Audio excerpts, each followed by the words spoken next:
Hey there, my name is Koo. Today I'm going to show you about the CB radio. A lot of people say they're dead. Is it? No, it's not dead. You know, a lot of problems today, it's really all about your setup, how you set your radio up. Grounding is for sure the main thing. Also, main thing is your antenna.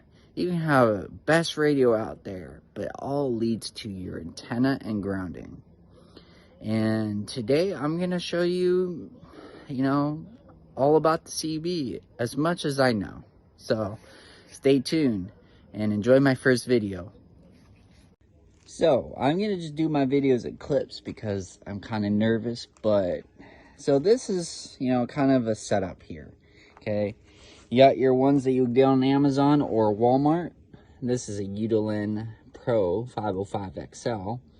Kind of like your standard, FM radio. This is okay for beginners. This is my first radio right here. Now, you get down to the pros. This is a Utilin PC78 LTX FM. Now, this is my second radio.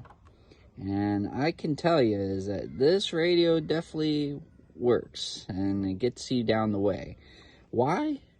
Is because not only just you can calibrate this, and obviously I would use a SWR meter on the side, but you also have your noise canceling, you got your AM FM besides your standard channel 9 and off, but the main thing is your AM FM.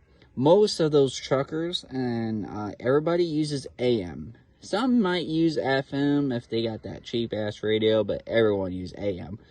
You know why? It reaches longer distances. And most of them out there got the AM. Obviously, your basic settings, you got your power in the center, your squeal, your mic gain, and RF gain. That's something you can't get with this tiny radio. Got your high cut to cut out some engine noises, and this is your SWR calibration. This one overall was $120. And if you want to really invest into a good radio, this, my friend, is your option. Now we can talk about antennas. You have a center loaded and you have a top loader. And here soon I'm going to show you what a mag mount is, which is right here. Some might come already with an antenna, but mine, I have to unscrew mine. And then normally I would put, a screw on for the NMO mount. Then for my application, and yes, don't judge me, I have it on my sedan. I used to have a truck. I have a 5,000 watt center loaded antenna. And trust me, this definitely gets me good, especially on that sideband.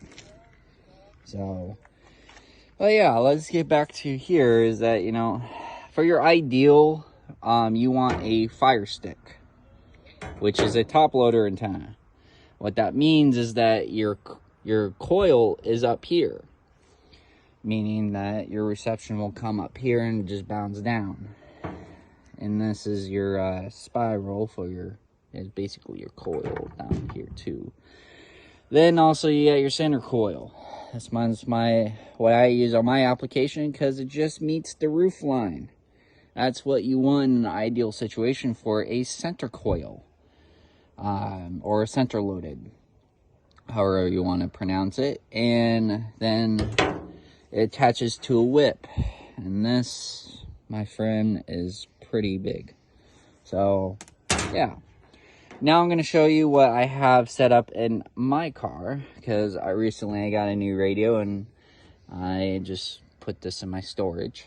So let's go see it. Alright, so I wanted to say that with the mag mount, your coil is on the bottom. So when you attach it to a roof line or your top roof, not your roof line, you all know what I'm talking about, hopefully. Or you do it on the trunk.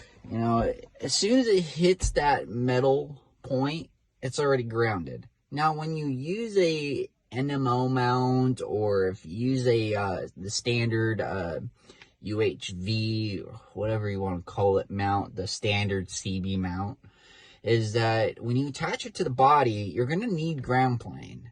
Now, I'm not going to show you everywhere in my car because it's actually quite messy in the back of the trunk, so I ain't going to show you that. But when you're using grounding straps, that's the best grounding you can get. Now, I have multiple grounding. I have grounding straps going in my trunk frame, and then I have a 10 gauge ground going down to the wheel well, or connected to it. Well, part of the ground that I found that's not connected, or yeah, that doesn't serve any damage, as I can put it. So it all depends on your application. It's very important to ground your antenna, because if you don't ground your antenna, guess what? When you turn that radio on, you know, as maybe it's good at first, but guess what? When you don't ground your antenna, you fry your antenna out. You know, that's something you do not want. And it's so easy to ground your antenna. There's a lot of videos on it. Now let's get to my radio in here.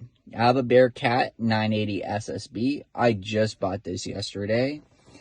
And I've always wanted this. And I always wanted sideband, because when you're, you know, always driving and, you know, you're always talking to people, you want that clear communication.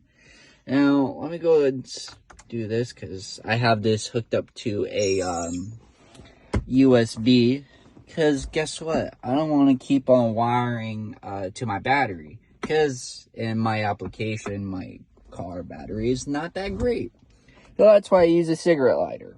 It also charges my dash cam, and then my horn unit. And yes, I have a horn unit. I only use it for the horn, and then I have an external switch right here for my off-road lights. So let's go and turn this baby on. So this is already calibrated. I'm not going to mess with the calibration settings, but to calibrate it, you go, you know, you press the button versus the knobs.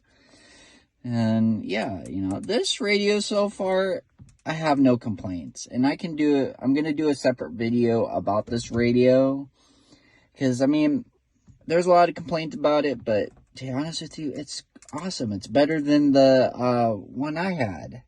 And I have sideband.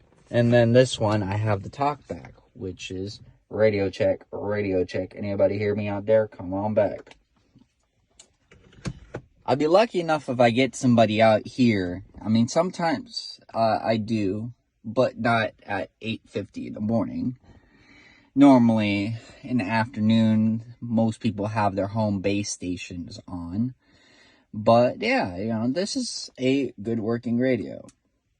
And you also have your weather channel.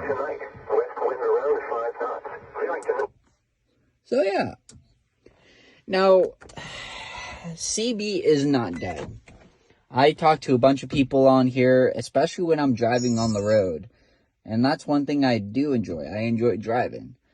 And I installed this, or I got into the CB because I had a Yukon and I was towing shit and all that off-road bullshit. And I was like, you know what? I'm going to install one in my car. So the Udelin 78, I had that in my car in here first. And then I was like, I need an upgrade. I want this radio. So I got it.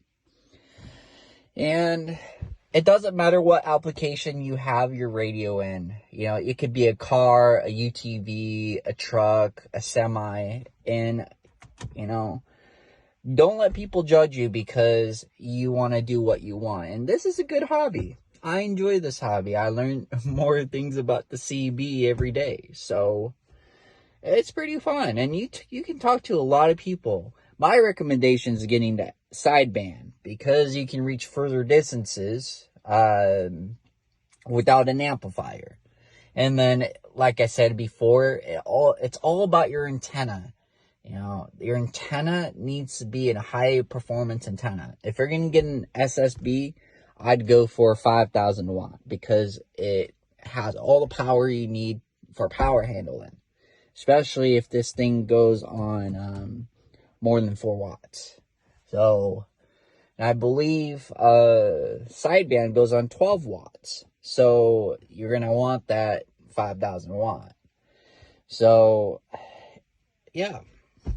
Now, I hope you like this video. This is my first video, so please be patient with me because I know I'm going to have long-ass videos, but I'm trying my best to keep it short, sweet, and simple. But in conclusion, CB radio is not dead. And especially at times, you know, it's more active during evening, night, but you'll get some people. Now, the biggest thing about it, you'll get people with the amplifiers that are from California and all that.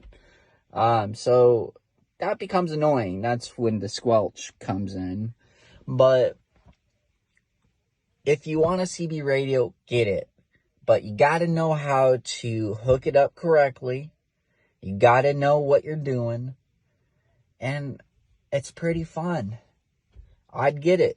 I have in this tiny ass Nissan. But I love it. I don't care what people think. So, you shouldn't either.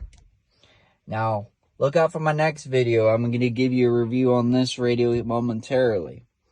So, enjoy.